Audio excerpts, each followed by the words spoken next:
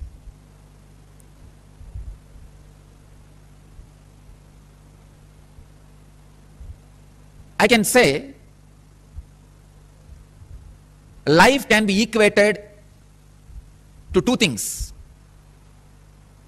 One, the ability to achieve what you want in the inner or outer world, or just getting stuck in both the world. These are the only two equations. As on now, at least people who are sitting in front of me, I can say very clearly, there is nobody who doesn't want wealth. Everybody wants it. But they do not increase the life in them to the level they want it. Wealth can be equated to the life energy you express. Straight equation. Because as on now, a normal man has wealth as the first priority in the life. So be very clear, if you do not have wealth, don't blame anybody, just you are not expressing life in you. Life energy is not happening in you. You may think, what an incarnation has to do with wealth? Why Swamiji should talk about wealth? I can tell you, wealth itself is not wrong. Your concept about wealth, if it is correct and proper, not only it will not be wrong, it will be right. I wanted to present first few basic concepts about wealth properly.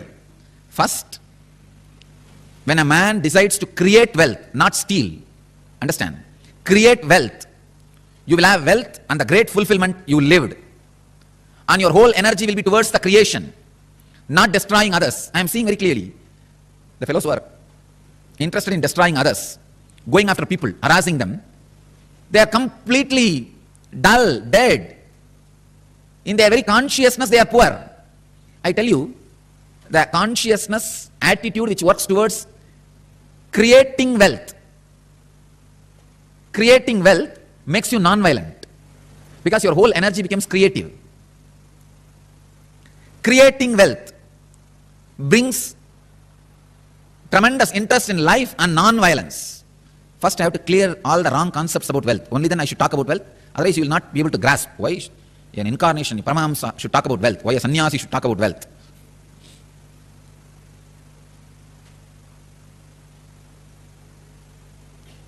Only he can talk about wealth because he has gone beyond wealth.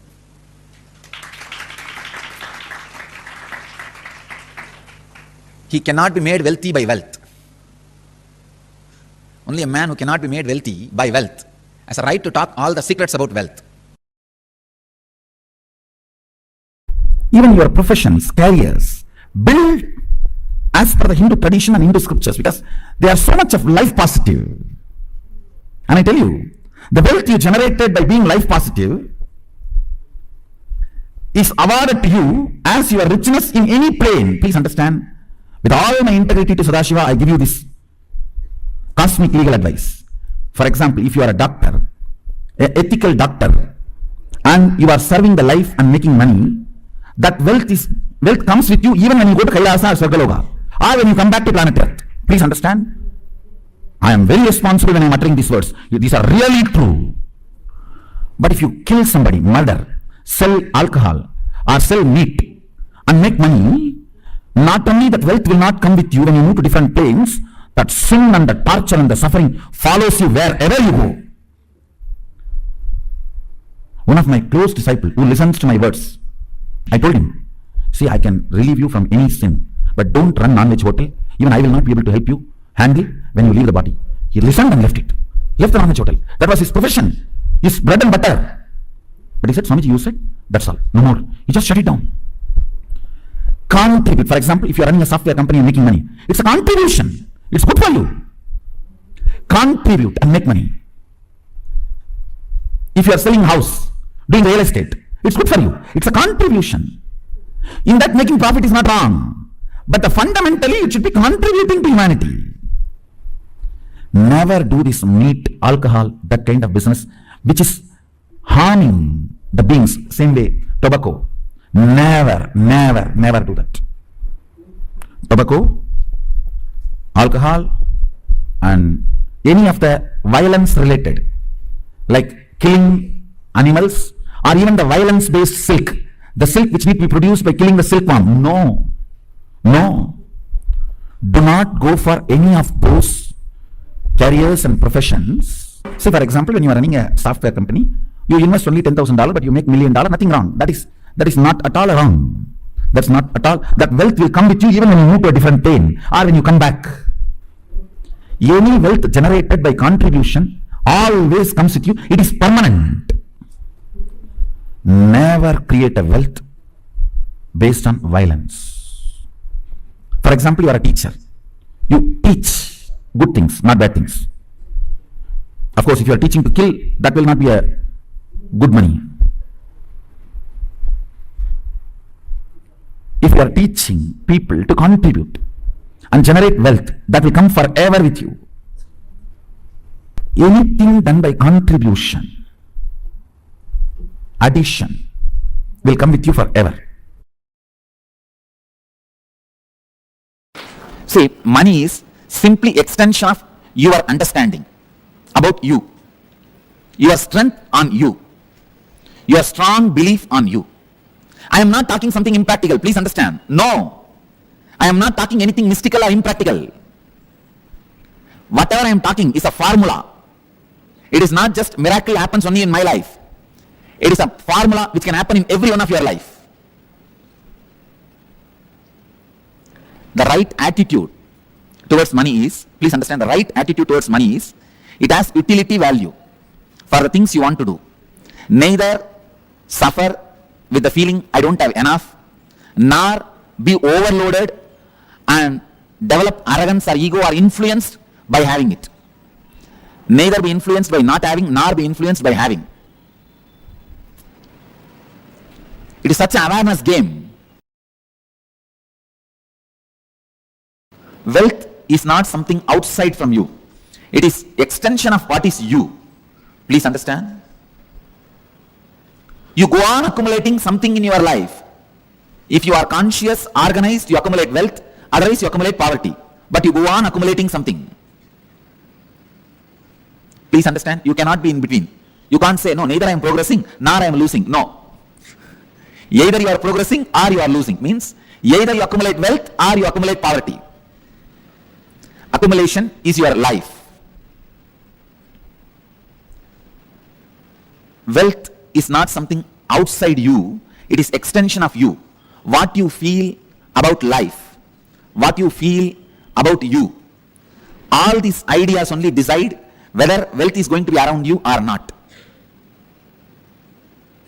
People usually ask me, why is Swami teaching about wealth to us? Who else you think should teach? Only a Swami can teach. I tell you, because your concepts about you plays a major role whether you are going to have wealth or not. If you are not attracting wealth around you, if you are living in a consciousness not enough, there is something seriously wrong with your being. Work on that first. Work on that first. Please understand. Work on that first. Altering the understandings you have about wealth is a very important thing you need for creating and celebrating wealth. Please understand. Grabbing is completely wrong. I am not teaching grabbing. I am teaching creating to keep the public attention diverted. I am not asking you to become grabbers. No. Creators are totally different from grabbers. Here I am asking you to become a creator.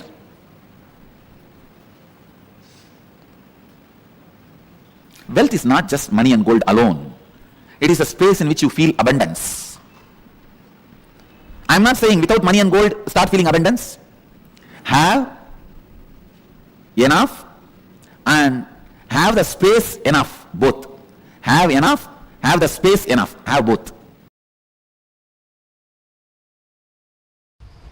Wealth, money, abundance, even though all these words look like they are same or synonymous, it is not.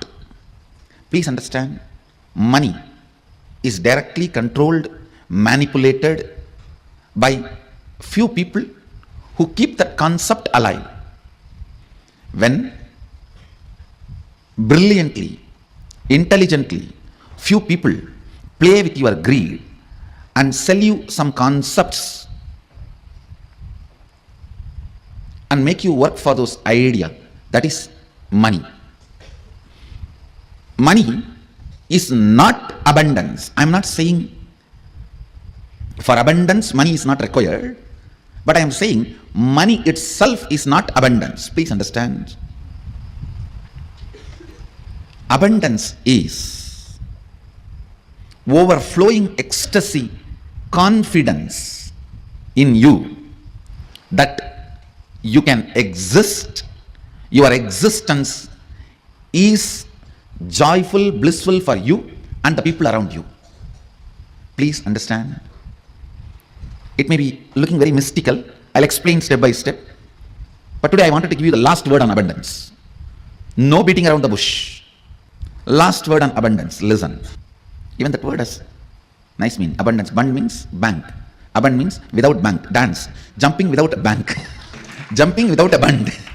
Abundance. See, overflowing excitement, intensity about your existence is wealth. Understand? Overflowing abundance about your existence, which expresses as your health, as the confidence to make whatever you want, as a strength to manifest everything you need, and not attacked, disturbed, destroyed by the so-called social impossibilities put on you. Please listen. Society puts impossibilities on your head so that you can lose the idea, you can lose the purpose, you can lose the goal of your existence. Please understand. Man who remembers his purpose and goal can never be manipulated or controlled. He will always be living in abundance. If you want to enslave somebody, first thing you have to make him forget his goal. The man who remembers his goal is the wealthiest man in the world. He is the most wealthiest man because continuous remembrance will create the ability to manifest. Some of the basic truths about abundance need to be internalized. Please understand. The real abundance is awakened feeling. That's the essence. Experiencing awakened feeling, physically, mentally, in the muscle memory level, biomemory level, and bioenergy level. Experiencing awakening is abundance. The idea, the concept with which the wealth is generated, you have been asked to work, is wrong. Doubt that. How you feel? Actually, this was told to me by my guru. If you feel every rupee added to you makes you more rich, you should feel much more richer by every long breath added to you. Every long breath, the energy it awakens in you, energy it radiates through you, is equivalent to every rupee accumulate. He told in the sense of that the Kundalini energy which is functioning in your system is more important than wealth. Let me explain more detail. Please understand. Poverty is nothing but deciding to live without finding solution for your problem. Somebody came to meet me. The person knows all his problems. Almost 6-7 hours we were discussing only his problems. He himself says, I am not interested in solutions, Swamiji. I told, be aware of negative people. They will find a solution for they will find a problem for every solution. See, if you go to a positive person, he will find solution for every problem. If you talk to negative people, they will find a problem for every solution. And still, after talking to negative people for hours, if you are not drained, you are an incarnation. Poverty means knowing your problem, does not want to solve it. Richness means constantly being alive. Please understand, being alive is enough. You will not tolerate the existence of conflict and confusion and dilemma. All I am requesting you to get out of poverty is just increase the number of your waking hours. Nothing else. Reduce the tiredness and boredom. The time you worship Nidra Devi Puja, reduce that time, that's all.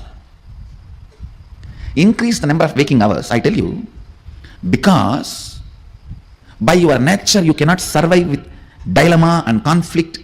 You will start finding solution. You will push yourself towards the solution. You won't keep quiet. The meekness, weakness in thinking through about your existential problems is poverty. Listen, meekness and weakness about thinking through in your existential problems is poverty. Poverty is nothing but a resistance to life. Poverty is nothing but directly, indirectly cherishing and enjoying death. That is why for abundance webinar I have kept Kailasa Murti here. By killing death only you will manifest abundance.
wealth as per Hinduism. So beautifully, Swamiji defined to us literally what wealth is and how the myths that we carry about wealth are wrong. Wealth is not something wrong. Being wealthy, wanting to be wealthy is not something wrong. I know we all generally normally think that, it's a very common misconception that we carry. Like almost poverty is equated to, sacredness, being spiritual. No, it doesn't work that way. We all the time equate poverty to spirituality. We equate poverty to call yourself as some good person. But poverty is a lack of consciousness. See, there are people who consciously decide, I don't want wealth. That is okay. That is different. But equating poverty to spirituality is not the right thing, because being wealthy is a significance. It's actually signifying that you are consciously alive, active. So Swamiji had taken us through a series of powerful cognitions. And the first part of the session, we all understood how the conflicting desires, contradictory desires inside us are responsible for us not to manifest wealth. How many of you understood that part?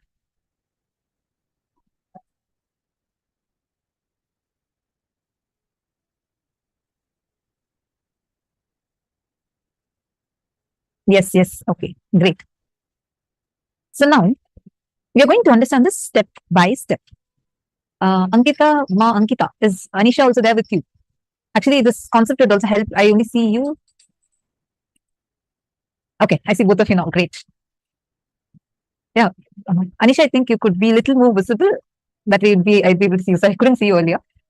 See, actually, you both also would be able to understand this in a very, very, very powerful way, because generally we all always have these misconceptions about wealth, which is stopping us from manifesting wealth and abundance in our lives. It's not just wealth as equal to money. Wealth see, money is also part of wealth, but money alone is not wealth. What we consider as wealth, sometimes it's people around, sometimes it's the kind of cognitions that people hold about us. Because the definitions might vary.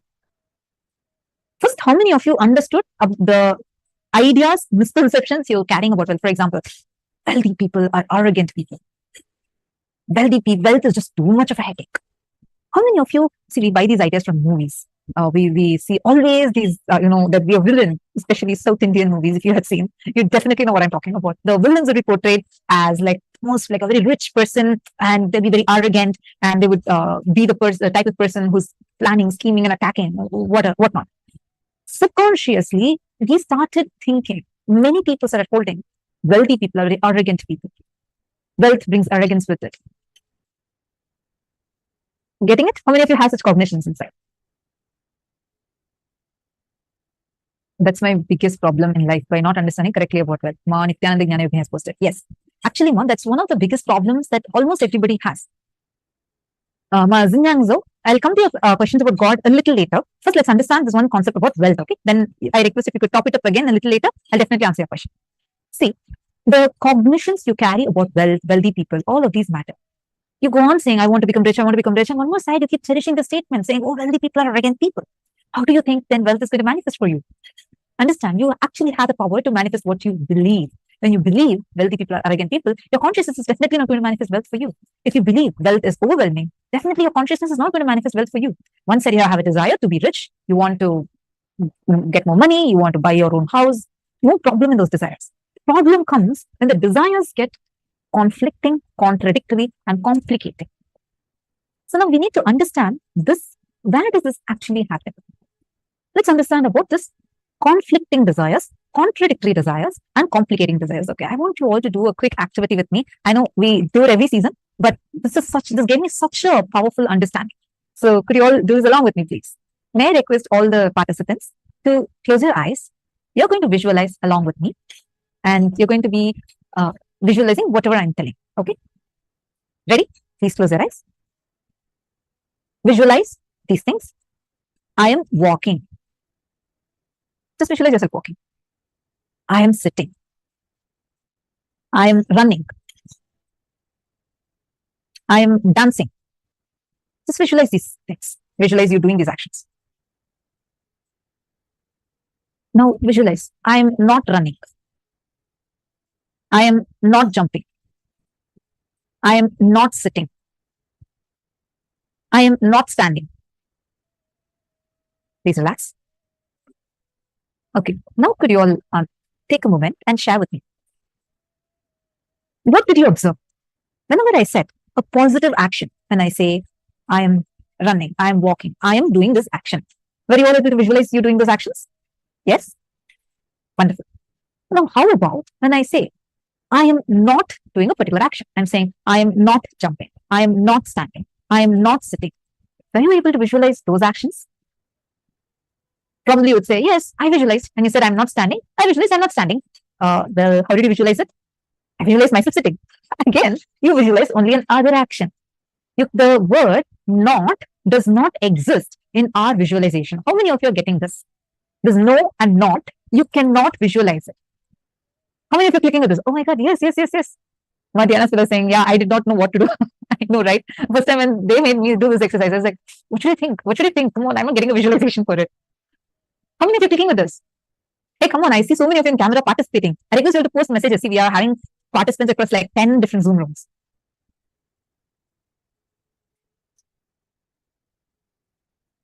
Okay. Yes, clicking. So I visualize other actions. Yes, when you say negative action, I visualize the opposite action. Exactly.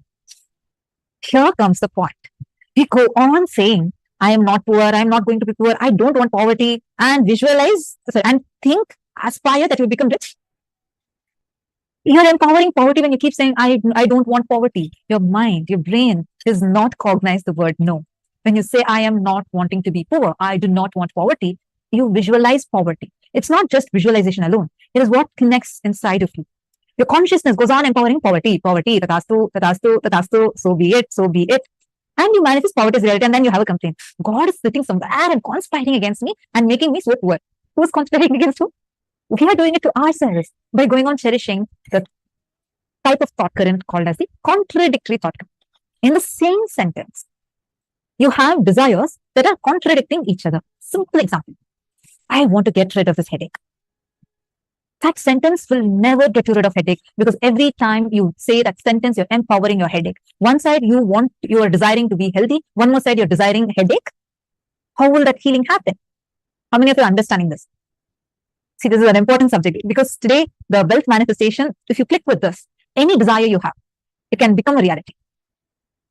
How many of you are understanding this example? We go on thinking, saying that I want to become healthy. I want to get rid of the headache. I want to get rid of my poverty. I want to get rid of my loans. Do you think, now with the exercise that all of you just did, can you all tell me, by me constantly saying, I want to get rid of my loans, I somehow want to get rid of my loans, what will I manifest? Will I be able to actually get rid of my loans? Or what is the reality I'm going to manifest?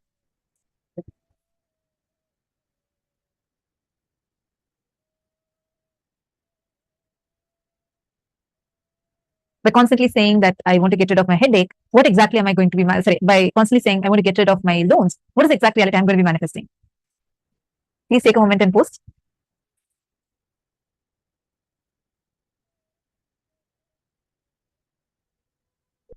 Correct. Madonna has posted that will only manifest more debts. Exactly. Mariana's below, more loans. Exactly. You all got it right. See, you constantly cherishing two opposite desires in the same desires, meaning they're contradicting each other. These type of desires are called as contradictory desires.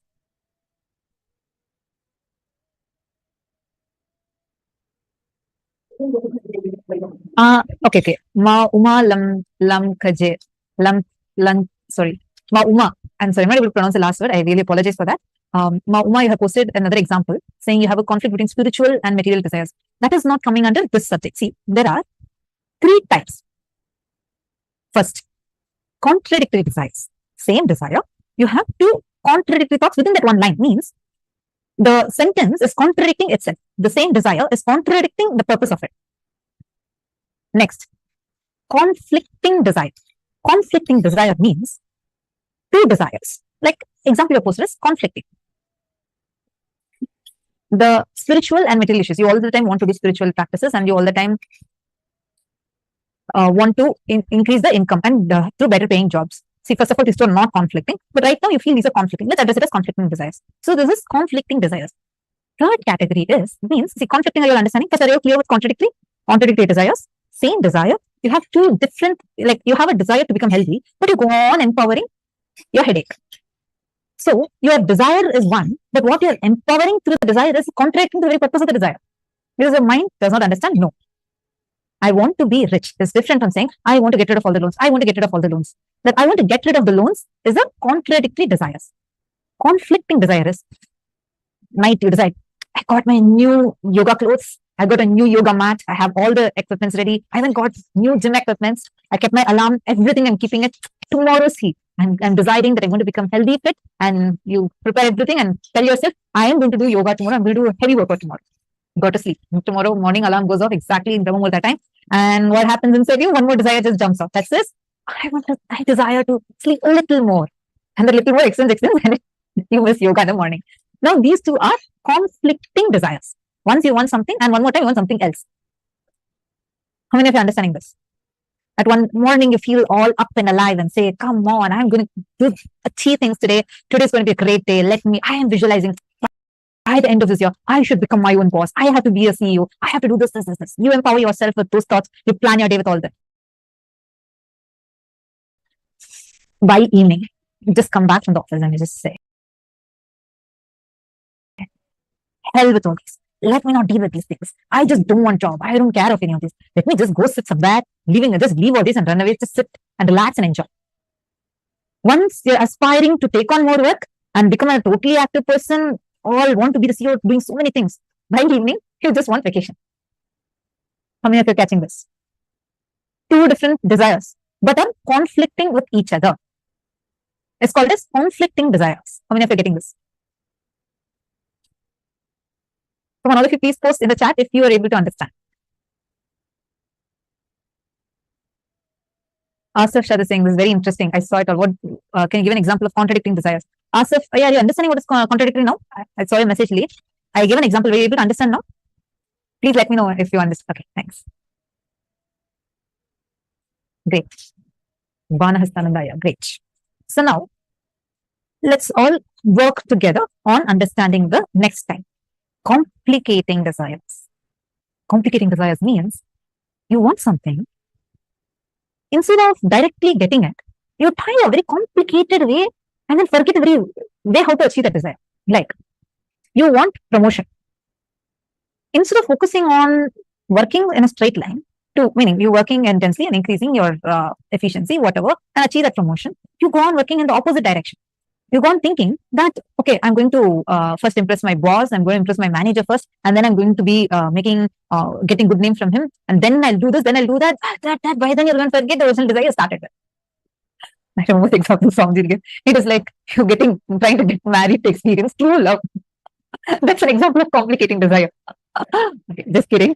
See, you wanting something, but then you try all directions and forget the very way how to achieve it. So when you complicate it so much in your head, it feels like impossible. Did you even try it? No. You want to become wealthy. So you're trying to now build good relationships with people. Not even with the thing clearly, okay, this is step 1, step 2, step 3, then I'm going to become wealthy. No. You want something, but you're working in a completely different direction.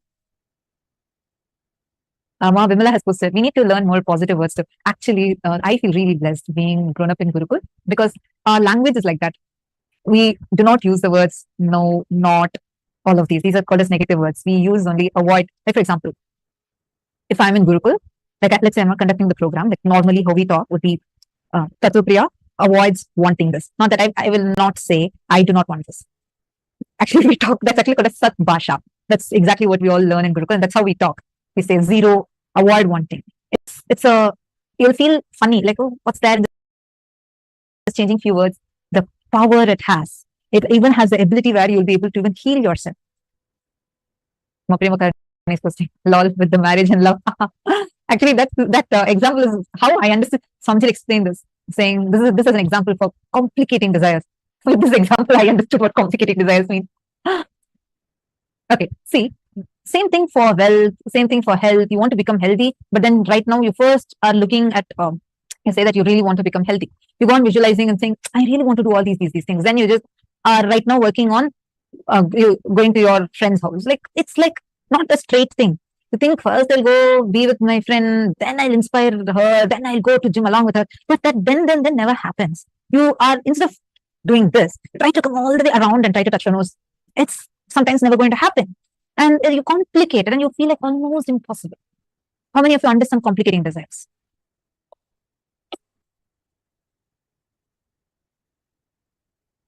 Okay, Ananda Mahapurna is saying, I do not see contradiction at work. I want to be active, productive. When my work is over, I want to do something to relax. It's okay or no. Okay, I'll explain this again.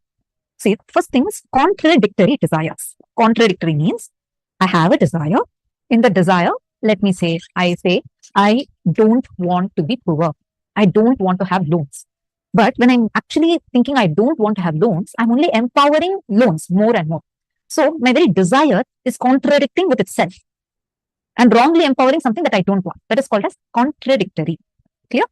Next, conflicting desires. Conflicting desires means in the morning you say, I want to bring everything. See, relaxing is not wrong, but many times you come back from work and say that just hell with all these. Who wants the lifelines? I don't want to live a lifelines. Just get rid of all of these things and I'll go sit somewhere in a remote Himalayan caves and meditate. I heard this so many times from many people say things like this. I just want vacation. I can't handle work. Let me just have vacation from this. I just don't want it.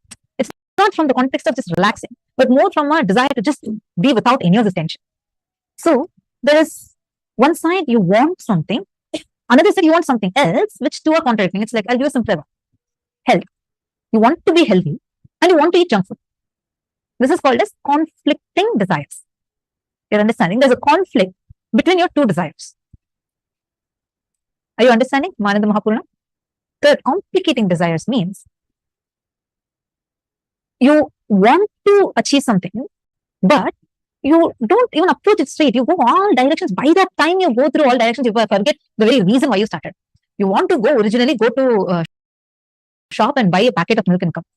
But then you go there, you go to the road, you suddenly meet up with your friend, then your friend is talking about some clothes she's going to buy. You go with her, then spend all your money there, and then forget the very reason why you even started from it. This is complicating desires.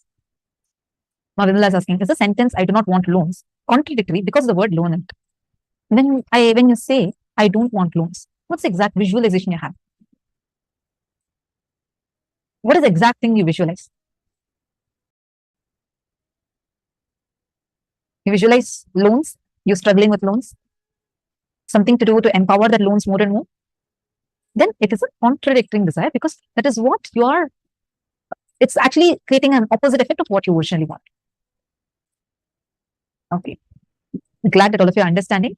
It would be really lovely to have more of your participation, all the participants. I request all of you to intensely participate. See, wealth is not something outside you. It is an extension of you. Understand, listen. What you feel about life, what you feel about you, all these ideas decide whether wealth is going to be around you or not. In Brihadaranyaka Upanishad, sage Yajnavalkya says, Nava are vittasya kamaya vittam priyam, bhavatyatmanastu kamaya vittam priyam bhavati. Verily, for the sake of wealth, my dear, is wealth love, but it is love for the sake for the self. Where the very reason you approach wealth should be from the context of you wanting to be active in life, not from the context to earn wealth. We all usually approach wealth from the context of earning wealth.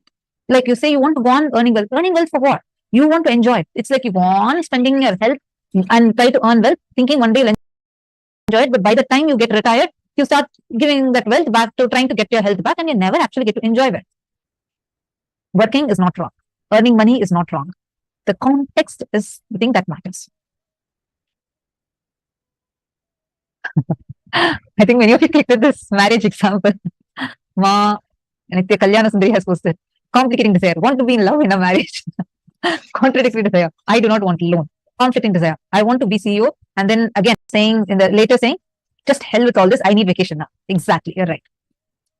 Priyatma Sokin is asking, so we can figure out if we are holding right visualization or not by constantly checking within what response we get from a visualization. Okay.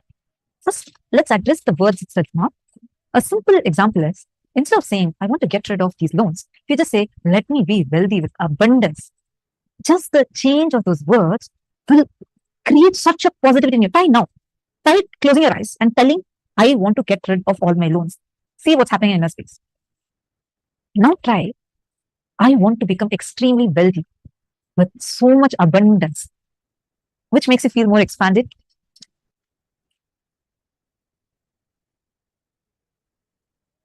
You're understanding? How many of you are getting this?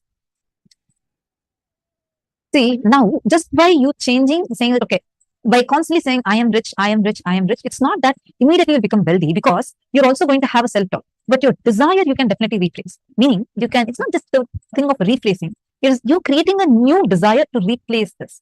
Where instead of saying, I want to get rid of loans as your desire, otherwise your focus will be trying to get, it's not just what you visualize, understand? Visualization is one level, that's all. Even the direction towards what you're working. If you go on saying, I want to get rid of these loans, somehow I just want to get rid of these loans, you will work only for that. But when you say, I want to become rich, wealthy, you will start working in a direction which will make you more rich and wealthy. As a side effect, these loans will go. How many of you are getting this? That's what Mohini Lata, just by saying that I am rich, I am rich, I am rich, we will not become rich. Understand? This is not just about positive thinking. It is much deeper. Positive thinking works in a superficial level. But what we are working on right now is addressing the very contradictory desire itself. When you say you want to get rid of loans and work in the direction of getting rid of loans, you are working with a negativity only inside you. You know why? Because you are contradicting the very purpose of what you are desiring. You are desiring to be extremely wealthy. Like you want to be wealthy. The way however you want to visualize, you want to be wealthy. But then there's another part in you which says, I just want to get rid of these loans.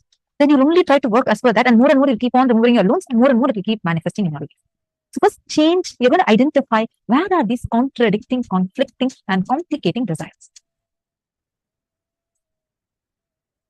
Understand? Abundance, like also on this, like, one means bank. Abundance means jumping without a bank.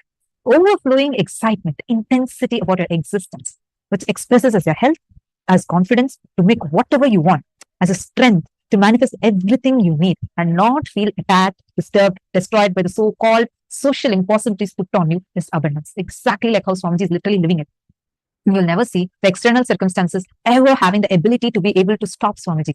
I keep thinking this word unstoppable is literally made for Swamiji because you will never see any of that impact Swamiji, no matter what. Even though Swamiji has been through the worst, brutal Holocaust ever, the entire Hindu Holocaust, literally holographic way done on Swamiji. Still, you will never see Swamiji letting any of that even affect one bit on whether it is his health, whether it is his mission of what he is wanting to do, whatever he's doing, he'll never let it affect. You having the ability to not let anything else affect your excitement, your activism, enthusiasm. That is abundance. Overflowing excitement, intensity about your existence, which expresses as the health, which expresses the strength about you, confidence about you, saying, I can do what I want, I can make it happen. Without any other things, the so-called society's conditionings or impossibilities, even having ability to affect you. So now, let us take a few minutes. And all of you are going to write this exercise. The moment you remember money, what exactly is happening? Does it bring tremendous pain, suffering, impossibility? What does it evoke in you? Like, what does it invoke in you? What type of emotion, energy? You're going to take a few minutes and all of you are going to be penning that down. Ready? Please start.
Hope you have written down.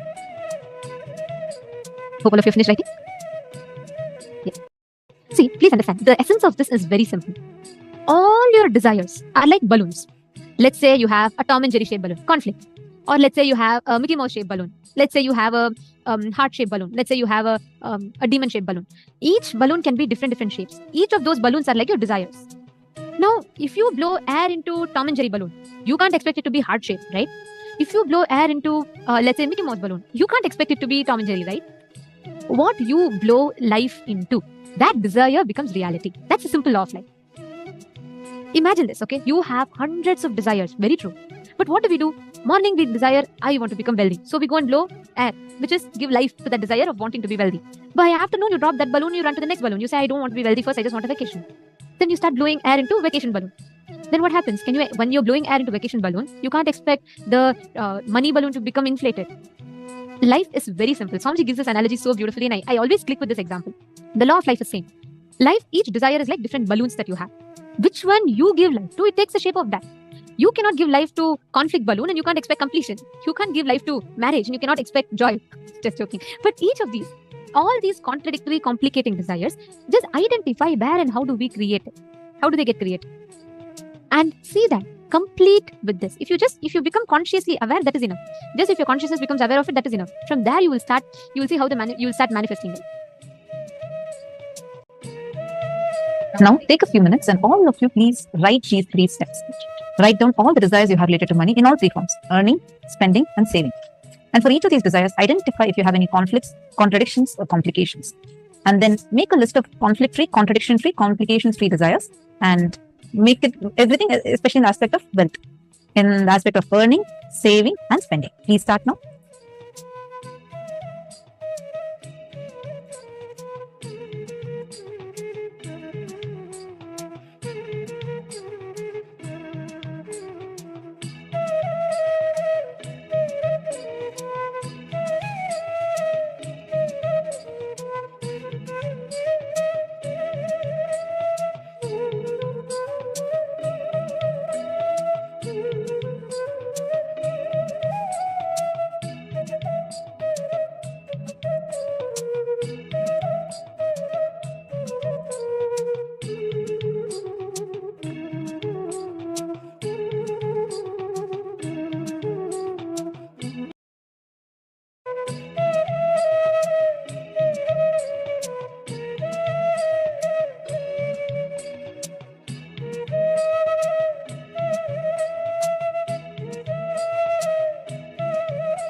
Hope all of you have finished writing.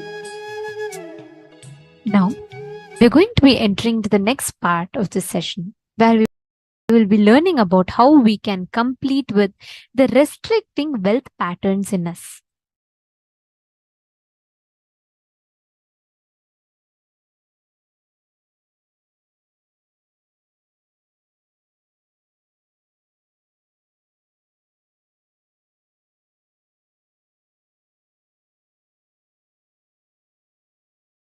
When you say, how will the Awakening Wealth Conscious program help me? It will align your whole thought current and consciousness towards life positive and wealth positive. Now you may be operating from the cognitions of wealth negative. So once your cognitions are aligned, please understand, whether you work or not, even your breathing gives life to your cognition. That is why don't go near bad people. Even if you breathe their air, it is bad for you. They will somehow put the negativity in you. Your whole cognition will be tuned towards wealth positive, life positive. Naturally, you will manifest that in your life.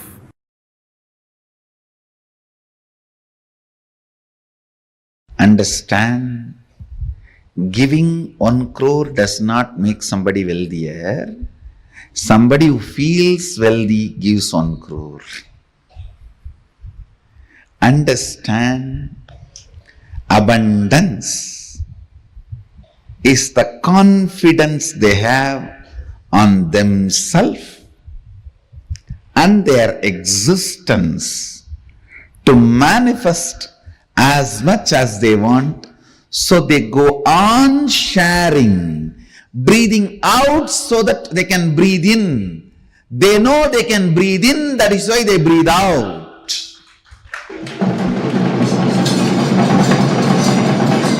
If you are doubting, will I be able to breathe in and hold the breath inside, you will be dead. They breathe out because they know they can breathe in. They share because they know they can generate. They share because they know they can create. They share because they know they can manifest. Understand? Giving 1 crore does not make you wealthier. Person who feels wealthier gives 1 crore.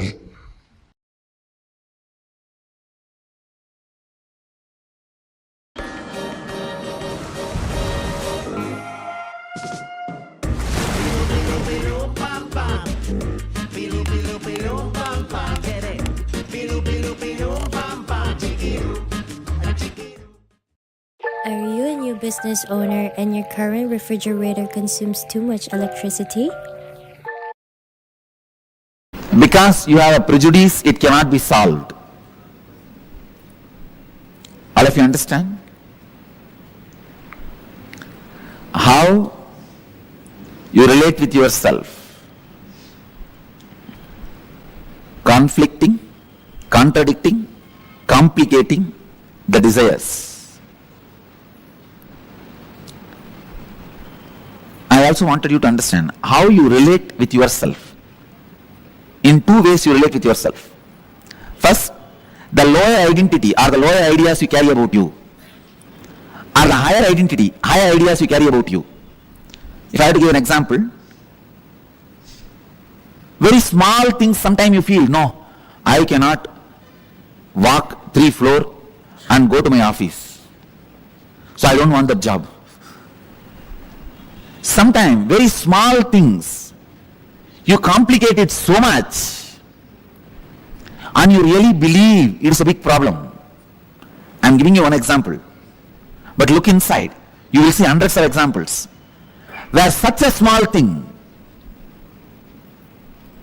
because of the lower ideas you carry about you, and same way sometimes You carry very high ideas about you. And very difficult things, very difficult for others, you finish it so easily. Because the ideas you carry about you. Now first I want you to work.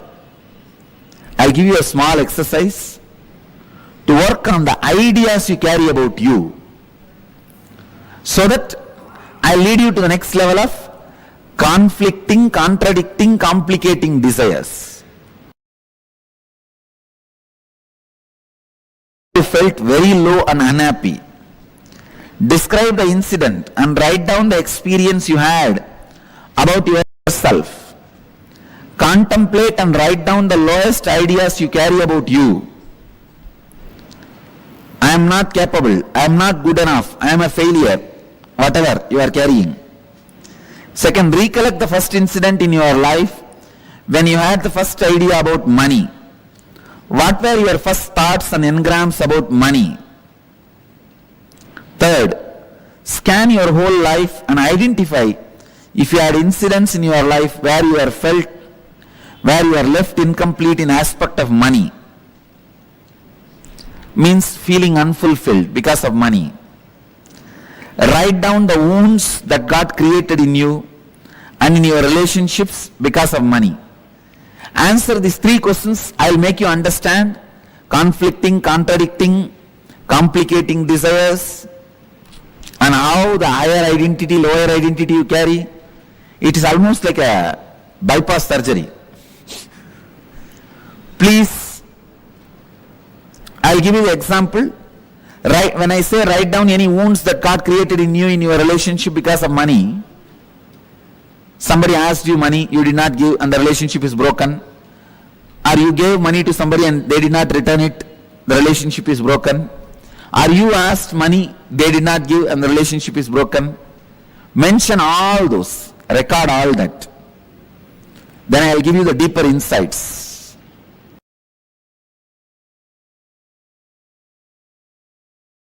First thing, you do not manifest what you desire, but you manifest what you believe.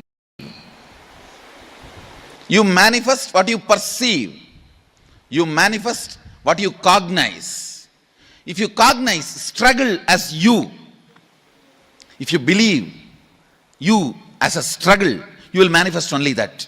If you believe, if you cognize, if you perceive you as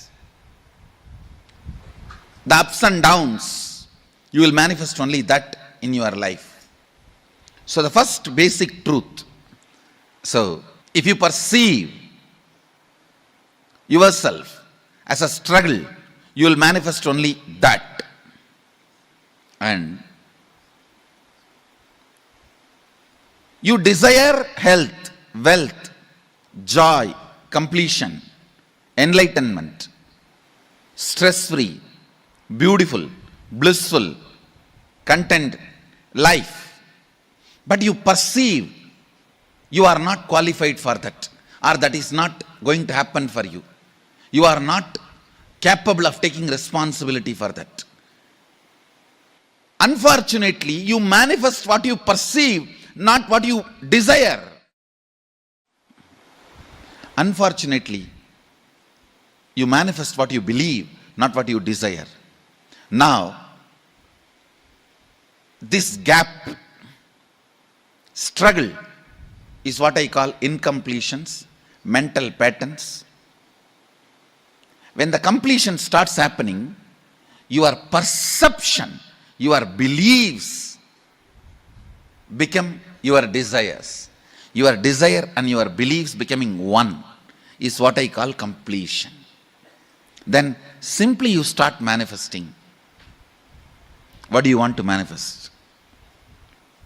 Listen carefully. Whatever you want to be,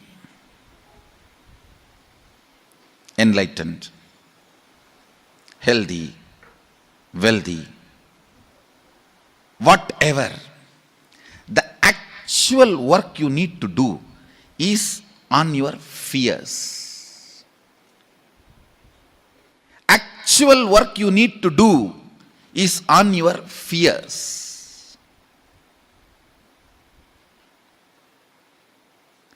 you are working on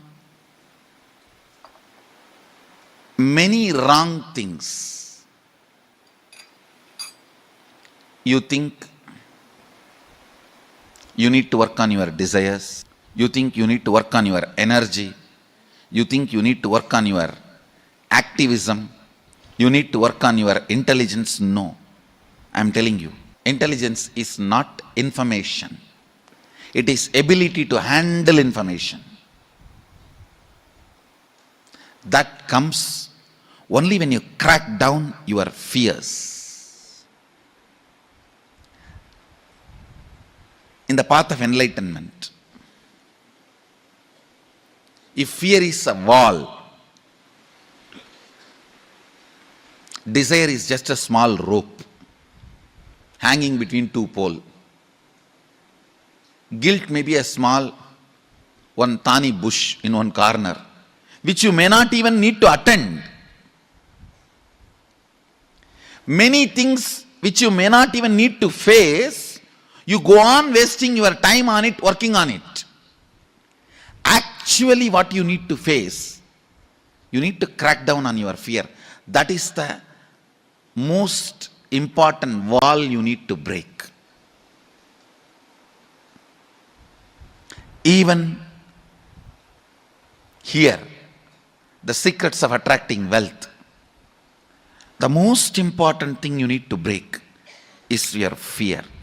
You need to crack is your fear. It's for the courageous. Actually, I see, from my own experience, I tell you, wealth worships the feet of courageous people.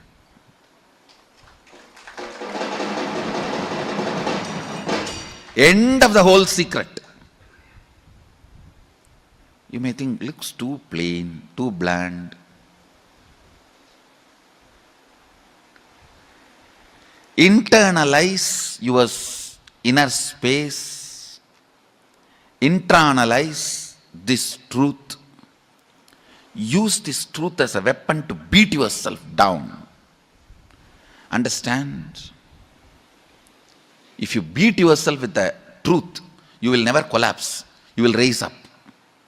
Wrong part of you will be broken, destroyed. Not the right part.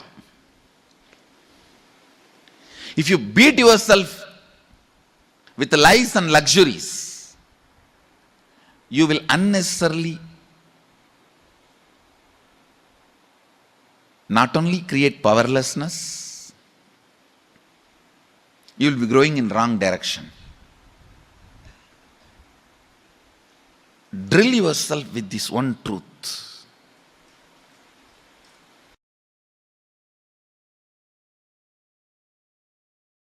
If you carry the idea, oh, if I become wealthy, I may become arrogant. I have seen many wealthy people becoming arrogant, abusive. If you carry that idea, you will never allow the wealth to become part of you. Go deeper into your cognition, biomemory, where the cognitions are stored, biomemory. And remove the cognitions you have against abundance, boredom. If you complete that, you can manifest multiple powers which will just attract. Please understand, you carry certain magnetic power, magnetic energy field in your biomemory, which is responsible for attracting the type of people, situations around you in your life. Sometimes people come and tell me, I all the time attract the people who abuse me, Swamiji. Means you are enjoying it. You are very happy about that victim feeling. You think that is the best safe identity with which you can survive. No. You are not Sati, you are Parvati. Understand? Ultimately, your bioenergy, Kundalini, should be awakened by a proper method.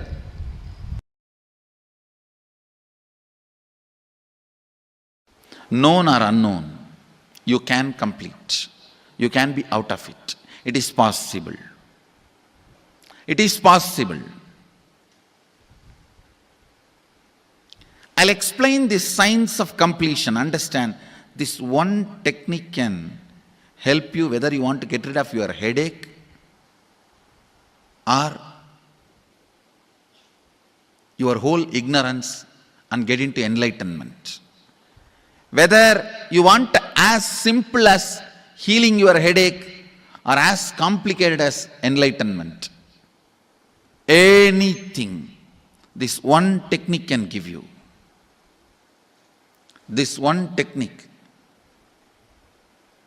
it is a complete end-to-end, alpha to omega.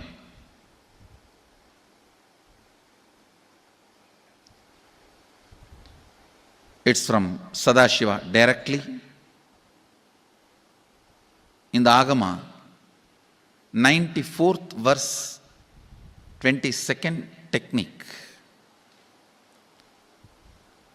The chapter is called Shivajnanopanishad and also called as Vijnana Bhairava. Chittat yanta kritir nasti mamantar bhavayet iti vigalpanam abhavena vigalpair uchito bhavet. You don't have to remember. I am uttering every time so that I will remember. That's all. No, it is just to keep the purity of the teaching. I want all of you to know, whatever I am sharing with you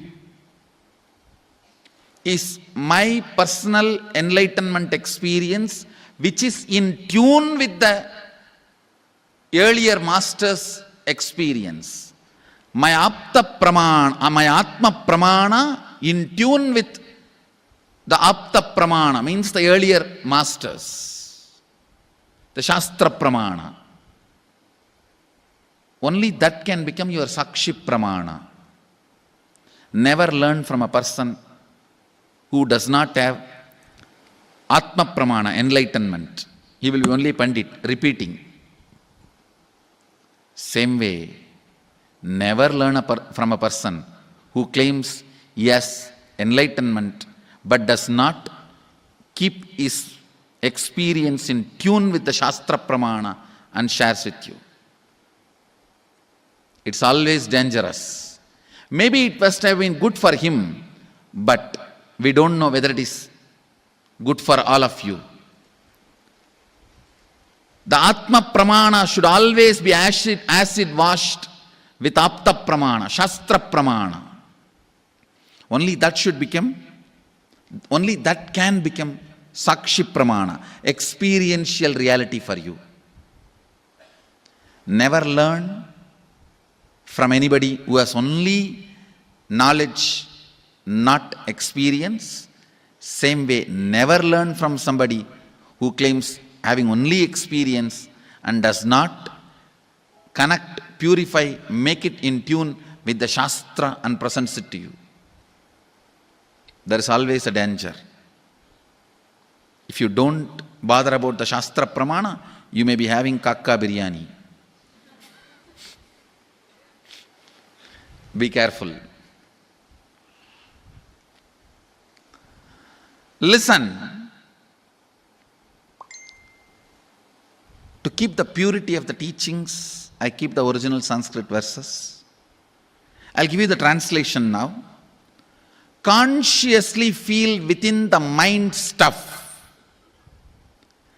of past memories of incompletion with its activities as mind, intellect and ego not existing in me, By contemplating this way in your inner space, disidentify from the past impressions and memories of completion. Put your active attention at the space of past happening. Relive these imagined impressions and memories of incompletion. Then the mind stop having fully ceased from its present characteristics of forming thought patterns and cognitions is complete. Thus you become complete and achieve the original space of complete completion. Listen. Now I will explain. I have read out the translation. I will explain what to do.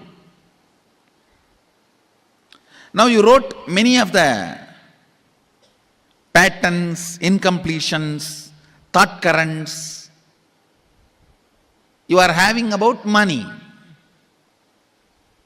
ideas, cognitions you developed about money from the young age. Do only one thing. Just go back to that same age when the incidents happened in you, the cognition started building in you, the beliefs started building in you, the idea started building in you, the perception started building in you. Relive the same situation. I am not asking you just remember. Remembering means, for example, something happened at the age of 7 which is still hurting you about money. You asked 1 rupee from your uncle and he did not give, but he gave it to his son. It's still sitting and hurting. If now you are 47, this happened 7, you being 47-year-old person and remembering what happened at the age of 7 is remembering. Forget you are 47, forget who you are now. You may be having millions. Just become that 7-year-old who asked and did not receive. For you that 1 rupee must have been almost life. I have seen people, they develop even wheezing when they were not given as simple as a chocolate or an ice cream by their friend or family or brother. I have seen. Because for a child, it may be life. Just go back, forget who you are now. Become that person. When that incident happened, relive. Just see what has happened at that time. You will see many of the unknown, suppressed emotions will break. And I tell you, many diseases will be healed. I have seen people walking out of tumors, cancers, asthma, wheezing, just by completion. Because many of your diseases have their roots in some of the incompletions of the past. When you relive, many pain parts in you breaks. Pain bodies collapse. The pain patterns melt down, which completes many other issues which you don't even remember. I have seen when people do completion, to complete the wealth-related incompletions, suddenly they get into health, because the same incompletions which created wealth issues only were creating health issues. When they melt down, people become free even from both. Listen carefully. I'll repeat once more.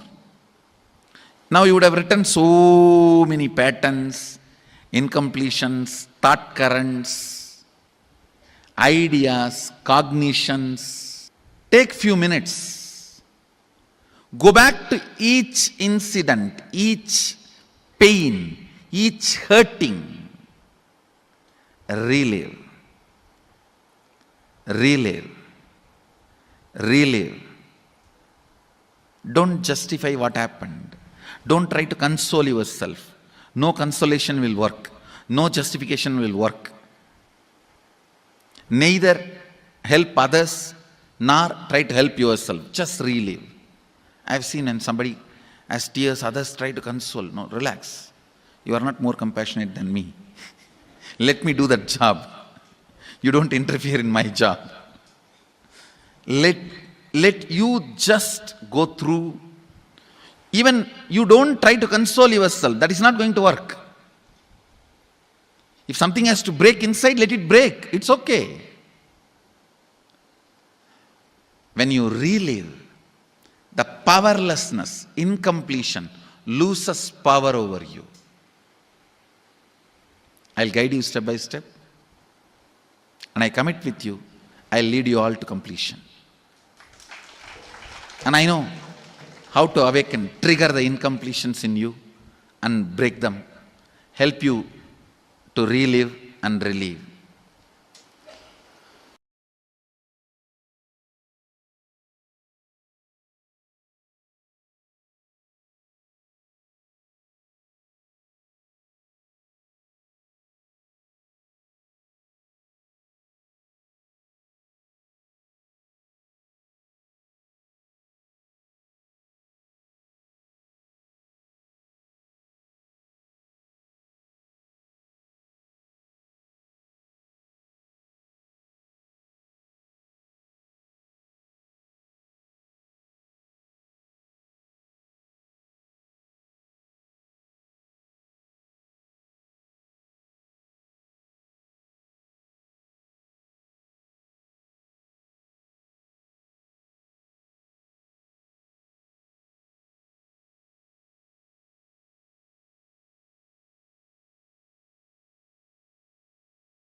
So beautifully, Swamiji took us all through how we all carry this wealth restricting patterns.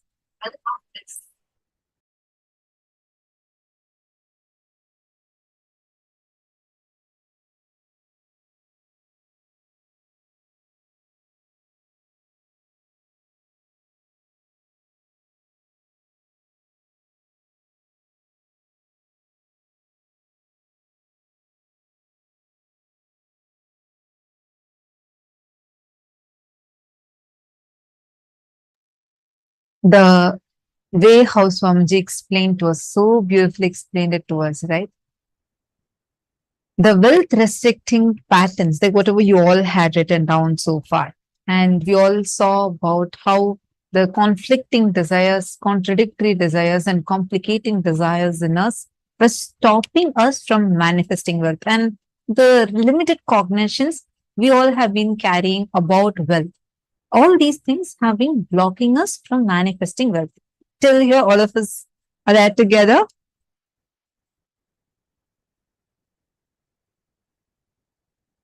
Now, the main incompletions that you identify, the situations you've written down. Now, all you need to do is just go back to that same situation. You all have written down certain situations. See, you all have listed down desires. And you all also made a list of the situations. Am I right? If you have not yet made it, please make it now, because this is an important step. As we had mentioned even in the morning, today's every single session is too important for your wealth manifestation. Even one session, if you miss out, you're missing out on something big, because it's like a step by step process. In case you have anyone who is there who wants to manifest wealth, even now you can get them. It's not too late. Get them, but make sure that they're there sitting throughout. Awakening the wealth conscious will, that wealth consciousness, that itself will align your whole thought current and the consciousness towards life positive. Wealth positive consciousness will make you more and more life positive and wealth positive. Now, you may be operating from the cognition of wealth negativeness. Many of your desires, your movements, your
How many of you are understanding this part? See, the cognitions, the limited perceptions, limited cognitions you carry about wealth affects your wealth manifestation. Till this, are all of us clear? The contradictions, conflicts, complications in our desires make our desires to not manifest. Many of your desires, the movements, actions, we complicate it because we deeply think, we have a prejudice, it is not going to be solved. Like you cannot solve it. Like a simple example, you feel so complicated that somehow very strongly you feel you will not be able to become a millionaire. Like a complication. It's not even like a cognition, it's like a complication you carry so strong. And because of that, you start feeling that this whole thing is going to be unsolvable and complicated. In two ways, you relate it to yourself. First, the lower identity, the lower ideas you carry about you, or the higher identity, the higher ideas you carry about you. For example, sometimes you feel, oh God, I just can't walk 3 floors and climb all the way to my office. I just don't want this job. It's a simple thing about you are not able to climb the steps. But you complicate it so much and come to a conclusion saying, oh, I don't even want to go to this job.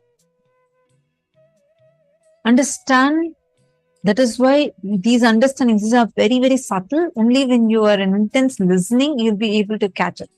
Sorry, I see a message saying no sound. Are all of you able to hear me? If you are able to hear me, please could you all put yes in the chat?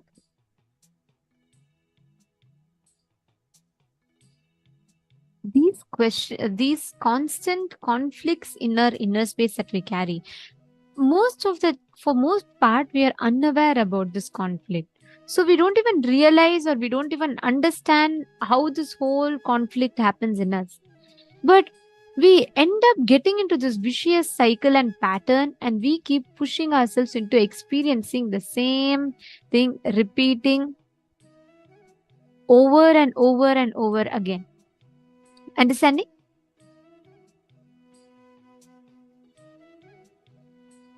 Now, each moment, each one of us, we just need to catch, we just need to be aware of what are the kind of conflicts that we are entertaining in our inner space. See, giving 1 crore or having 1 crore doesn't make somebody wealthy. Somebody who feels wealthy gives 1 crore. Understand, abundance is the confidence they have on themselves and their existence to manifest as much as they want, so they go on sharing. This is a simple law of life. Swamiji tells you sharing to the society so that society can contribute back to you, so that you can keep continuing to contribute to the society, is the right understanding of wealth. That's the right way to earn wealth as well. Many times we get stuck in the conflict to try and identify, oh God, am I doing the right thing? Is this what it is? Am I manifesting the correct way? Many times it's like, again, let's go back to the balloon example, right? So I have a balloon and I have a balloon which is confused shape, some random shapes. I have a balloon which is square shape. I have a balloon which is circle shape. Each one are different shapes. Whichever balloon I blow air into, that balloon becomes a reality. Now, same way with all your desire, whichever desire you blow air into, that desire becomes a reality.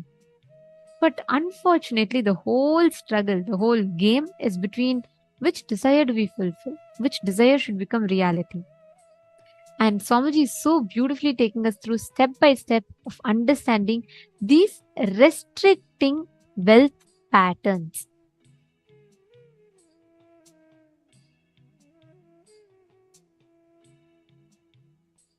Yes, any questions?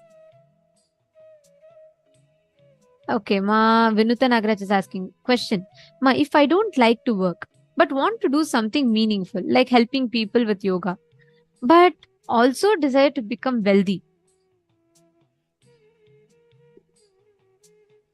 is that contradiction? Is that contradicting desire? Okay. See, Ma, please understand. First thing, what you're trying to do is, you're trying to complicate the whole desire. It is like this.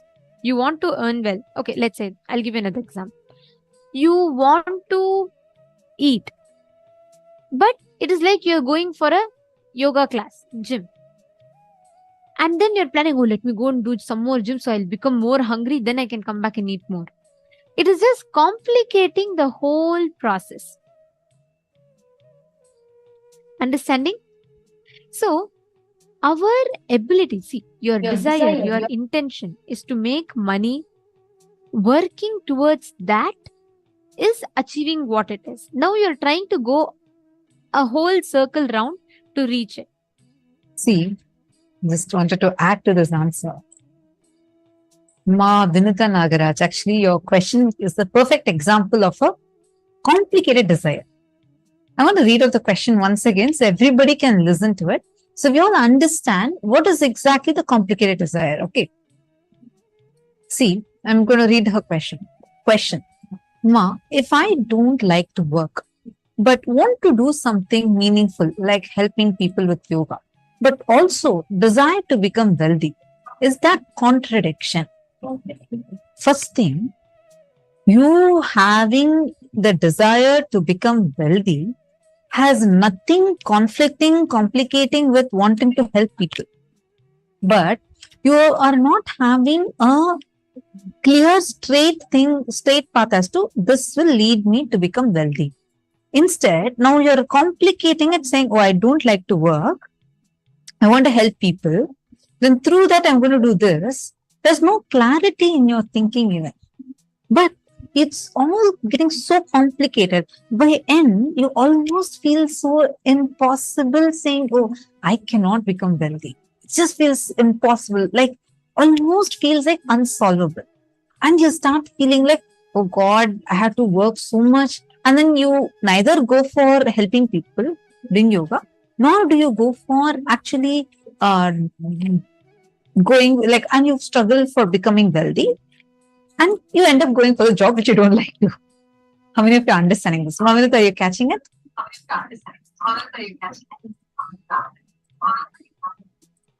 So this exactly is an example of the complicating pattern. Don't worry. You just first need to see through it. Like how when cloud, like if it's very cloudy, it just takes one ray of sun, just one simple sun rays are enough. The clouds by themselves will disappear.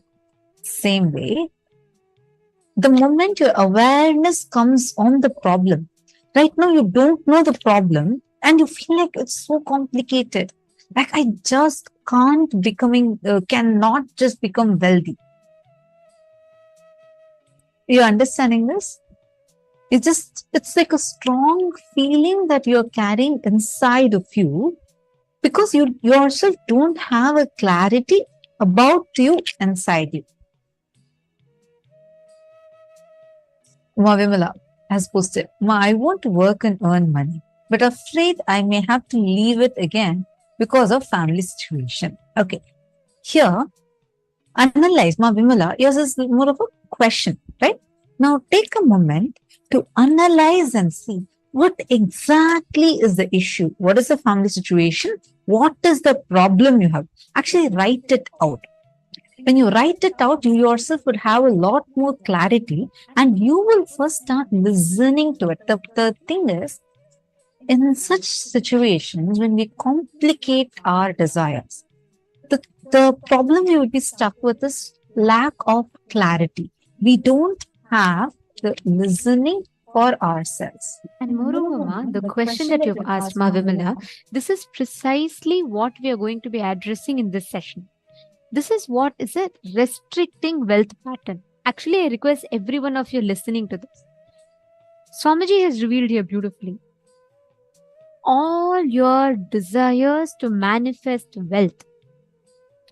If there is a conflict, if you feel you're not manifesting wealth, the fundamental reason is your inner construct about wealth. Now, Ma Vimala, somewhere in you, you have built a cognition which believes it is only either wealth or family. See, for example, when I was small, right, before I met Swamiji, whenever I used to see people, I used to see that I always used to have an idea that all these rich people, right, I used to feel that they're all very out of they all boast themselves a lot, they all boast their wealth a lot, and I used to have this kind of a cognition because of seeing few of my friends, and I somehow started developing that subtle this thing, and I started developing an incompletion towards wealth based on that cognition that, oh, I feel I am inferior, I feel someone else who's having wealth are more people who are more intelligent. All these type of cognitions we build, then what happens is our decisions on wealth always comes based on these cognitions. Of course, fortunately I met Swamiji and Swamiji took care of the whole thing. But I'm just telling, if you look back in your life, always just see where in you, what cognitions about wealth did you start picking up? Ma Vimala, now the exact statement that you put. Inside you, analyze what part of you believes that if you have wealth, you cannot be there for your family, or if you have wealth, for you to generate wealth, you will not get the support of your family. You will start understanding that, oh my God, this is a complication that I have created. I actually request every one of you sincere listening for this. This is very, very important. Every time, Ma Vimala, your one part is saying, it is like, I'll come back to the balloon example that I was giving because we'll be able to understand it better. Ma Vimala, you're having a balloon in the shape of heart. You're having a balloon in the shape of square. You are blowing air into the balloon that is square shaped and you're saying it is not becoming heart and you're getting incomplete about it. How much ever you blow air into the balloon which is square shaped, it is not going to become heart. It is going to become the shape, whichever shape you're giving life to. Now what you're doing, sometimes you're suddenly trying to give air to the heart shape, then you leave it, suddenly you jump to square shape. Then you leave it, suddenly you come back to heart shape. You keep going back and forth, which is why you feel both are not happening. But you just need to come to the conclusion. First, one does not conflict the other. When you complete, when you analyze the cognitions about wealth that you carry, and when you come to completion, you will simply see the whole thing will start manifesting for you. Now, I'm going to give you all an example, or I'm going to give you all an exercise, the exact part that Swamiji took us through, and I request all of you to write it down. In the first part, please describe an incident where you felt very low and unhappy. Write down the experience you had about yourself. Contemplate and write down the lowest ideas that you carry about you. Like, I'm not capable, I'm not good enough, I'm very poor. Write down. What is the low inner image, the lowest moments about yourself that you experienced?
Nithyanandam? Yes. See a question. Ma Vimala is asking, Nithyanandamma, is money always related, is wealth always related to one having to work and making money? Ma? Money is not related to, wealth is first of all not equated to money.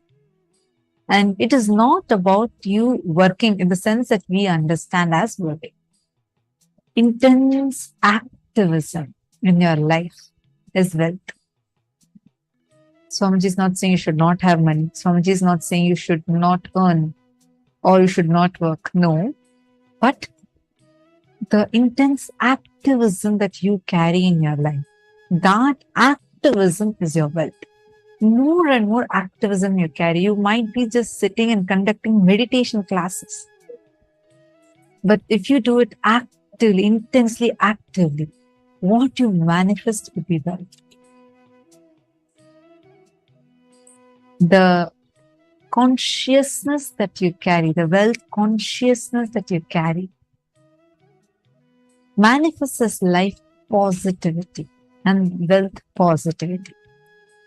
Cosmos will shower. Actually, very recently, one of the Chinese devotees, she was sharing how she does not do any work, and her mom used to do work, and now she's also retired, and they both do not do any work. She offered Tulabharam first time. The day she offered Tulabharam, suddenly they got a big breakthrough. Some old business of theirs suddenly started flourishing, and they got some new proposal, etc. And half an hour of offering Tulabharam. And she got so connected to that offering Tulabharam to Swamiji, she offered it almost 20 times. 20 times. And every single time, she kept having breakthroughs. She manifested so much of money. They both don't do any work, like they're not actually going and working. Some old business of theirs suddenly started flourishing there.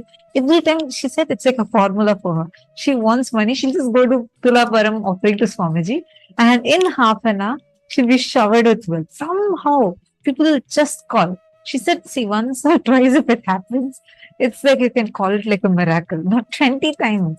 It has happened like 20 times. She's so confident whenever she really wants a wealth, she'll just go offer Tulabharam to Swamiji. And she manifested so much of wealth. She became SJP. Not just she became SJP, her mom also became SJP. And they're already working towards becoming Kartas. And they both sit and do just Kailasa work the entire day. They just sit and do the Sangha work, be part of Kailasa, doing the work, volunteering. And they keep manifesting more and more wealth. I was like, wow. It's like literally they're enjoying their life and they keep getting showered and showered and showered. The consciousness in you matters. Are you understanding? It's not about how much work you do. Never equate the money you're getting. Salary you receive does not equate to you, your performance. It does not decide who you are. Are you all understanding? This is something very, very important. Usually, we start confusing these. We start judging ourselves based on the salary we get. That's why you start thinking, oh, anyways, I'm only given only this much salary. For this much salary, this amount of work, it was too much for this fellow. Let me just sit and do this much. Your salary does not equate to you. The money that you're getting in your job is not equal to who you are. That does not define you. How many of you are understanding this?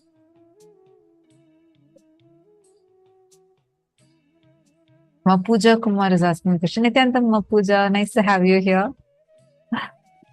What does activism mean in this context? Just being more active or doing something enriching? Okay, beautiful question. Activism in this context is whether it's a work or anything, any front that you want to involve and do, how active you are towards making that happen, just being intense. Actually, Swamiji is an amazing technique to become someone who attracts abundance and wealth. Try this. Just 11 hours a day. 11 hours a day. You should be intensely excited, enthusiastic for 21 days. Just intensely excited, enthusiastic, 11 continuous hours. You should be awake, doing things, being involved into things. Just 11 hours for 21 days. You will see suddenly the wealth will start just showering.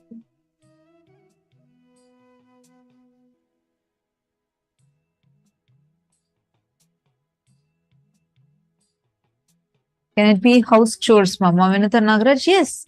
Even the small things, sweeping, mopping, it can be even that. Swamiji will actually tell in that satsang. Swamiji will say, even if you're just mopping a floor, be enthusiastic about it. Be excited. Don't do it just to get some credit from someone, because let's say you're cooking a very nice dish.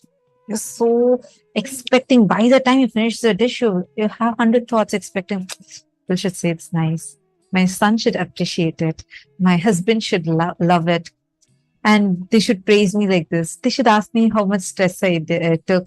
They should do this. They should do that.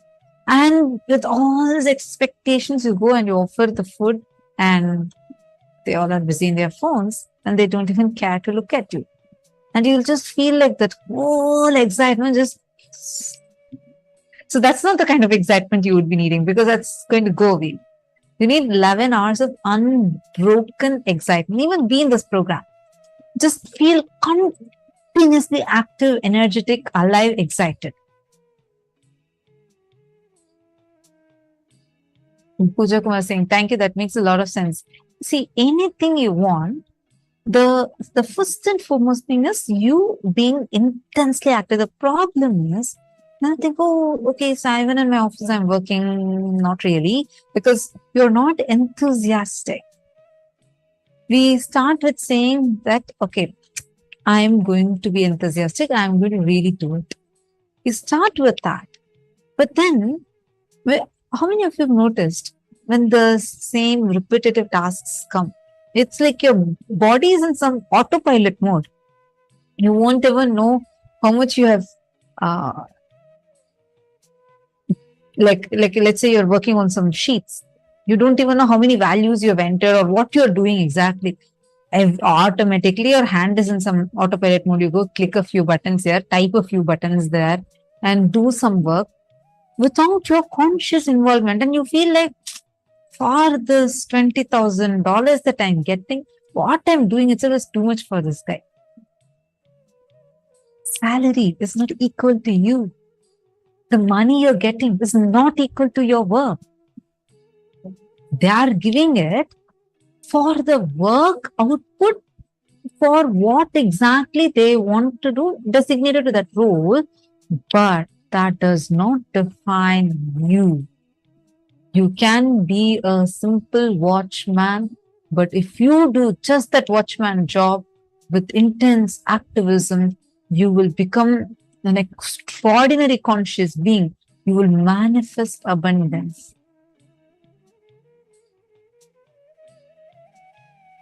Noah Kalyan Smriti has posted, I have this huge restricted thought that money should only come from salary and doing business through selling time, talent, or labor. Money coming from other ways like investment, lottery, or any unexpected way is unstable and should not be celebrated. How to break this? Ma Kalyana Sundari, first thing, when you get money through lottery, you can never become a millionaire. There are how many lotteries have been conducted? Tell me, is there any millionaire who became a millionaire just through lottery? Have you heard of it? How come? Some lotteries give you $5 million. That should be more than enough to make you declare yourself as a millionaire. And why? Why are people not millionaires? Understand when you get a lottery, your consciousness is not wealthy. Your consciousness, only when you become wealth conscious, your consciousness should become wealth positive, you will be showered with wealth.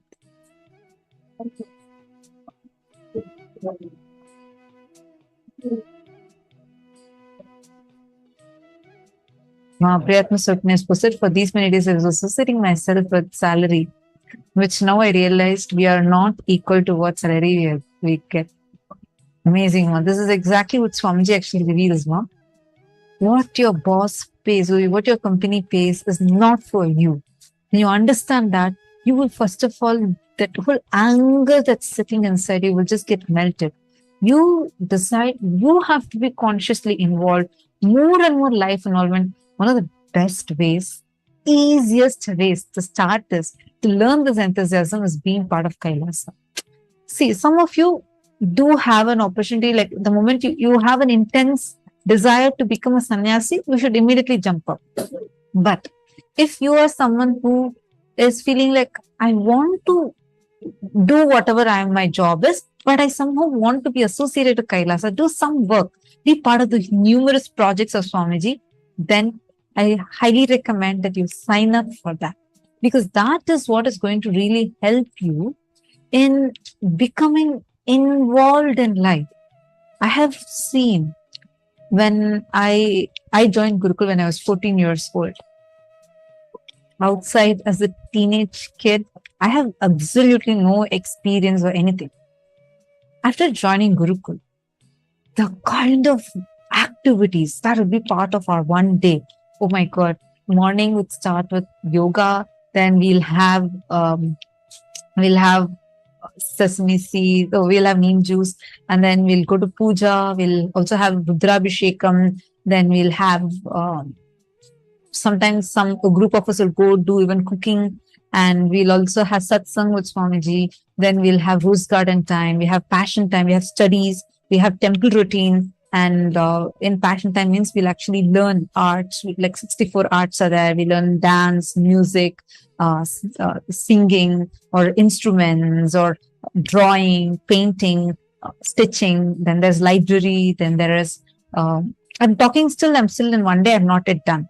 And we have Vakyatas, others, we conduct TV shows, we conduct programs, we conduct like online sessions for people, and we have completion classes, we do workshops.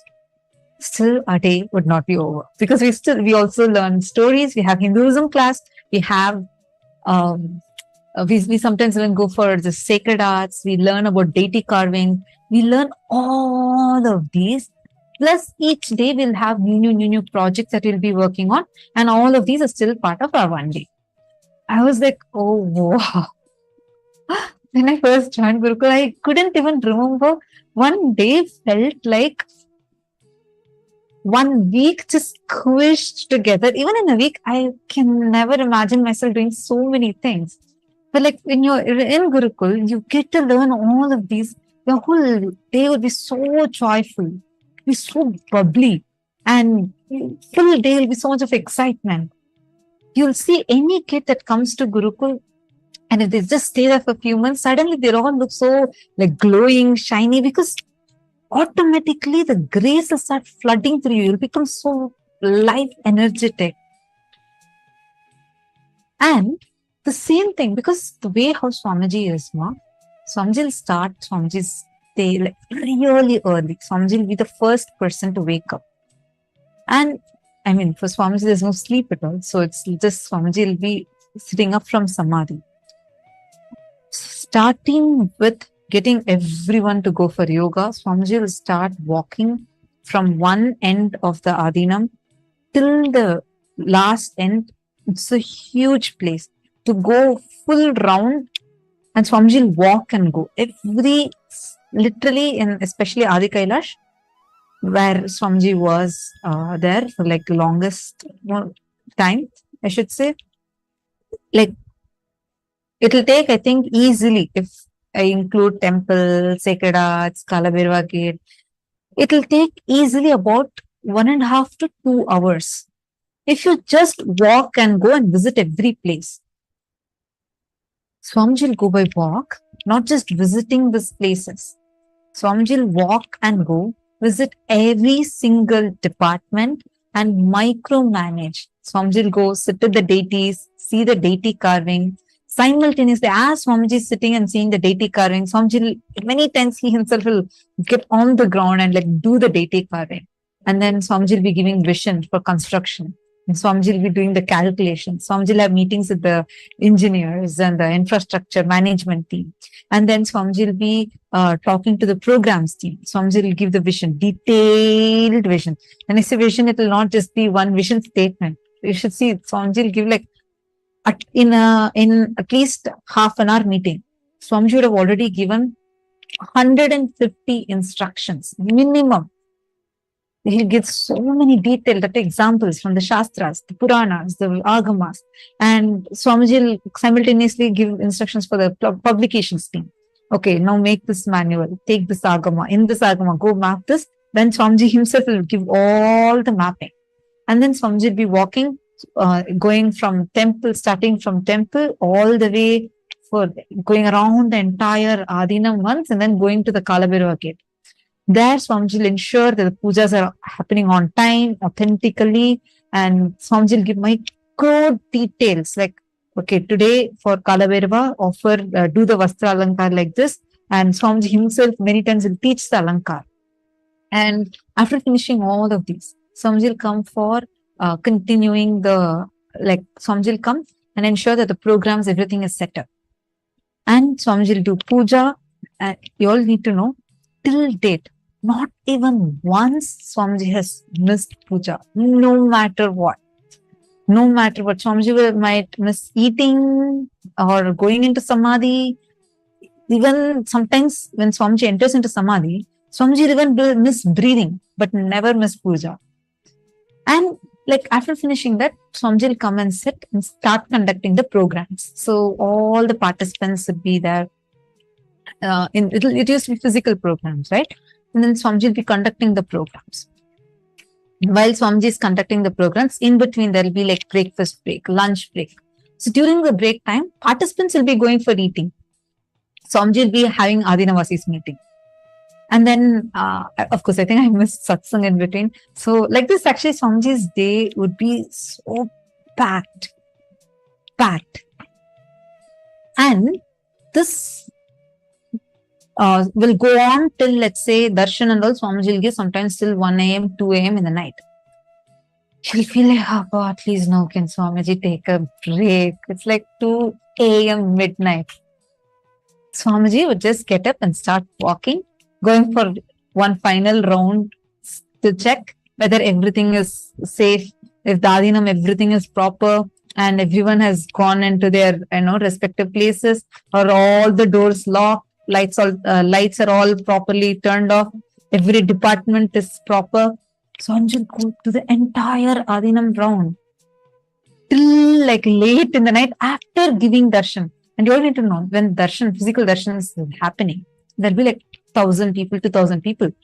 And how, with what smile, the love, care with which Swamiji will start the darshan. Till the 1,000th person, Swamiji will treat them with the exact same smile, love, and care.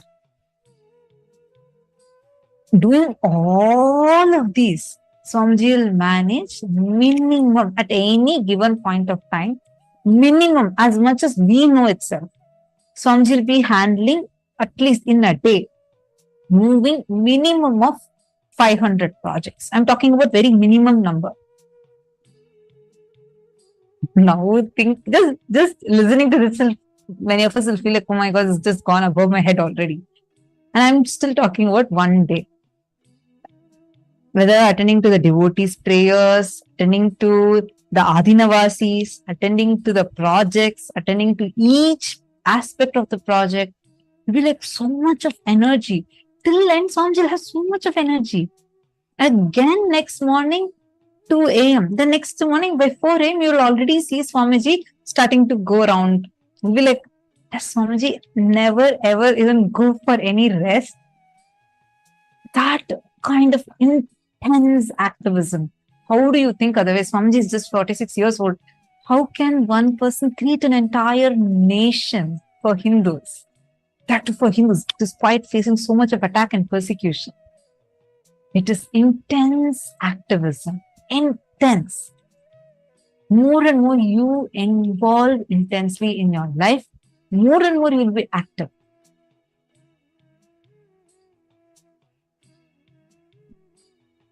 All right. Think now. I hope all of you are understanding. Now, we're going to continue pen down all the perceptions, cognitions that you have about money. Money is difficult to earn. You'll have respect only if you have money. And you'll be able to make or break relationships based on money.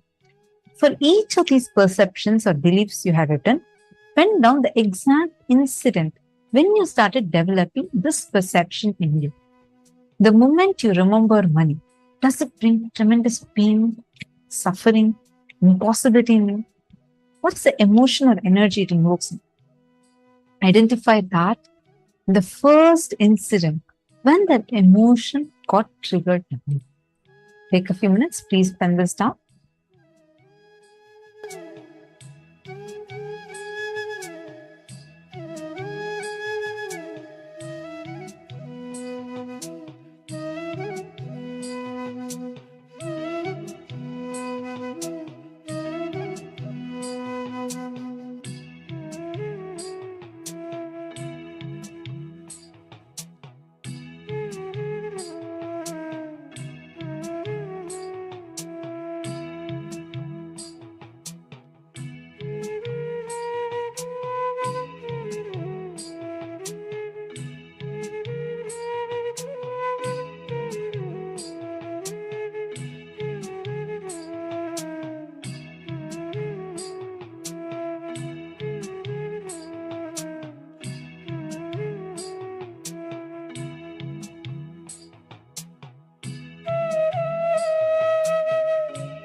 With that intense space, in the space of completion, as Swamiji beautifully reveals, all patterns are actually powers. Every time we break one pattern, we are manifesting one power. Swamiji gives us the example of a person who's suffering from food-related patterns. If he breaks the pattern, he will immediately manifest the power of being without food, nirahara. Every time we complete a pattern, we are manifesting wealth in our life. To physically see that right now, we manifest it as the extraordinary powers of Paramashiva. See, it's very important to start with the basic understanding that everything in life is only a manifestation. Whether you're seeing it as moving your hand, moving your legs, working every day, earning your salary, that is actually a manifestation. What do we consider a power generally? We say a power is something that some people have and some people don't. It's something great that you want to gain. If we look at it even from that context, there are so many people who do not have basic functions of life. Walking, talking. Therefore, to them, we have a power. The same way, when we see Swamiji, we see Paramashiva, the gods and goddesses, manifesting so many different powers, they are actually our capability, our possibility for us also to manifest. That is what the initiation of the Supreme Pontiff of Hinduism does. Like how, if you don't have eyesight, you can get a surgery done and gain your eyesight. This is the conscious surgery which removes the patterns and gives us powers. With that context, let us continue the power of Mahima, manifesting the power of increasing the size of an object. So, I request all the participants, you can sit down, settle down, sit comfortably, stably, and keep any object in front of you to change its size. You can keep your Atmalinga, a deity which you feel very connected to, or else you could keep any object that you consider very precious and dear to you, a symbol of wealth, if you could say that, like a ring, gold, some gold jewelry that you have. Take something which is easy for you to measure the exact size. For example, if you have a chain, measure the length of the chain. See, if you do not have any measuring items like a scale or a ruler or a measuring tape, you can just take a piece of paper, place the object on the paper, and measure the height, draw the height or draw the outline completely. In this round, by connecting to that higher manifestation of you, Paramashiva, who is completely devoid, who is without any of these complicating, contradicting patterns, who is completely complete because he knows the oneness between everything. The simple key to going beyond the whatever we perceive as our complications, our contradictions in life, is to perceive the oneness between everything. That is what happens when you experience power manifestation. Power manifestation is very simple. You are just cognizing, consciously cognizing that oneness between you and others. Okay, so let's start this round of manifestation. I request all the participants, you can keep the object once you have finished measuring it, and intensely, that completion which has happened, that breakthrough, the shift in your cognition. Yes, this is where I was stuck in that pattern before this. This is how I'm going to move out of the pattern and take the further steps. That intense energy which the completion of a pattern has given you will now manifest as powers. Sit straight.